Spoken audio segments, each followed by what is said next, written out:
Jamiatul Muflihat and Falah group of schools towards success in dunya and akhirah. Admissions open. Telangana भर में junior doctors का अपने जायज देरीना मसाइल के हल के मुतालबे को लेकर एहतजाज जारी है।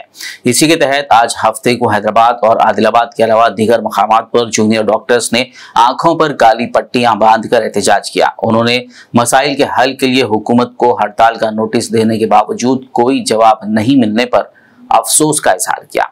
जूनियर डॉक्टर्स ने मसाइल हल न होने की सूरत में रवा माह की 24 तारीख से ड्यूटी का बॉयकॉट करने का इंतबा दिया। మా డిమాండ్లు అనేవి పరిష్కారం కావట్లేనందున ఈ రోజు వినూత్నంగా బ్లైండ్ ఫోల్డ్ ప్రొటెస్ట్ అనేది చేయడం జరిగింది. రాష్ట్రంలో ఉన్న అన్ని మెడికల్ కాలేజ్ హాస్పిటల్స్ లో ఈ బ్లైండ్ ఫోల్డ్ ప్రొటెస్ట్ అనేది చేయడం జరిగింది. ఎందుకంటే గవర్నమెంట్ అనేది పట్టించుకోవడం లేదు దాని గురించి అని చెప్పి ఇప్పుడు బ్లైండ్ ఫోల్డ్ ప్రొటెస్ట్ దాని గురించి చేస్తున్నాం. అదేవిధంగా 24th నుంచి మేము ఎలెక్టివ్స్ ఇంకా ఓపీస్ ఇంకా వార్డ్ డ్యూటీస్ ఈ మూడు కంప్లీట్ స్ట్రైక్ లోకి వెళ్లబోతున్నాయి. అదేవిధంగా ఎమర్జెన్సీస్ అనేవి ప్రస్తుతానికి రన్ అవుతాయి. ఎందుకంటే పేషెంట్స్ కి ఇబ్బంది కావడం అనేది మాకు కూడా ఇష్టం లేదు. స్ట్రైక్ వెళ్లడం అనేది మాకు సరదా కాదు. సో బేసిక్ గా మేము అడుగుతున్న డిమాండ్స్ అనేవి మొదటిది వచ్చేసి టైమ్లీ స్టైఫండ్స్. ఇప్పటి వరకు ఎప్పుడైనా కానీ స్టైఫండ్స్ పడాలి అంటే కనీసం 2-3 నెలలకు ఒకసారి పడుతుండే. కానీ ఈ గత 6 నెలల నుంచి ప్రతిసారి ఒక్కొక్క డిఎంఈ మేడం గాని లేకపోతే హెల్త్ మినిస్టర్ గాని ప్రతి ఒక్కరిని కలవడము, స్టైఫండ్ రావట్లేదని వెంట తిరగడము, రిప్రజెంటేషన్స్ ఇవ్వడము ఇలా చేస్తుంటే గానీ స్టైఫండ్స్ అనేది రావట్లేదు. సో ఈ ఇబ్బంది ఉండద్దు అని చెప్పి ఏపీలో చేసిన విధంగా రెగ్యులర్ గైడ్ లైన్స్ ప్రకారం హాస్టల్ ఫెసిలిటీ మూడో అంశం వచ్చేసి హాస్టల్ ఫెసిలిటీస్ కారణంగా ఒక నెల టైం ఇవ్వండి అన్నట్టు డిఎంఈ గారు కోరారు.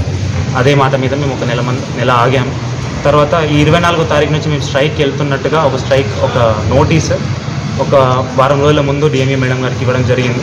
దాంట్లో మెయిన్గా కొన్ని పాయింట్స్ ఉన్నాయి. దాంట్లో ఒకటి గ్రీన్ ఛానల్ ఫర్ స్టైఫండ్స్. అంటే స్టైఫండ్స్ అనేవి ఇప్పటివరకు రెగ్యులర్గా వస్తున్నాయా లేవా అనేది ఎవరికి తెలియదు. ప్రతి 2-3 నెలలకు కానీ 3-4 నెలలకు కానీ ఒకసారి స్టైఫండ్స్ వస్తాయి. అది కూడా స్టూడెంట్స్ స్ట్రైక్కి వెళ్ళి గవర్నమెంట్ ఆఫీసుల చుట్టూ తిరిగి మా జీతాలు మాకు ఇవ్వండి అని అడిగితే తప్ప స్టైఫండ్స్ రిలీజ్ చేయడం అనేది జరగట్లేదు. దాని గురించి ఒకటి. తర్వాత ప్రతి మెడికల్ హాస్పిటల్లోనూ కొత్తగా పీజీ సీట్స్ అనేవి స్టార్ట్ అయింది. దానికి సంబంధించి హాస్టల్ ఫెసిలిటీస్ తర్వాత హాస్పిటల్లో ఉన్న ఫెసిలిటీస్ కూడా ప్రొవైడ్ చేయవలసిందిగా డిఎంఈ గారికి లెటర్ రాసాం. అండ్ ఇంకోటి సూపర్ స్పెషాలిటీలో కంప్లీట్ అయిన పీజీస్ ఏవీ లేవు. ఇంతకుముందు గవర్నమెంట్ ఎన్నో అష్యూరెన్సెస్ ఇచ్చింది. కొత్త హాస్పిటల్స్లలో ట్రాన్స్పోర్ట్ గురించి బస్సెస్ అనేవి ఇచ్చి హాస్పిటల్ నుంచి కాలేజ్ వరకు ట్రాన్స్పోర్ట్ అనేది ప్రొవైడ్ చేస్తాము, బస్సెస్ రిక్రూట్ చేస్తాము అనే సర్క్యులర్స్ అనేది రిలీజ్ చేయడం జరిగింది. Jamiatul Muflihat and Falah group of schools are now accepting admissions for 2024-25 academic year with branches in Kottapet, Balapur, Sharif Nagar and Kishanbagh. We offer exclusive education for boys and girls separately along with day-cum residential facilities. From nursery to grade 10, we provide both English medium and Urdu medium education with Islamic studies, Nazira, Hifz, Diniyat and Alimiyat, Fazilat and Tadrib also. Don't miss out on securing the best education for your child, both in this world and the hereafter. Enroll now to guarantee your child's seat and avoid last-minute rush as the seats are limited.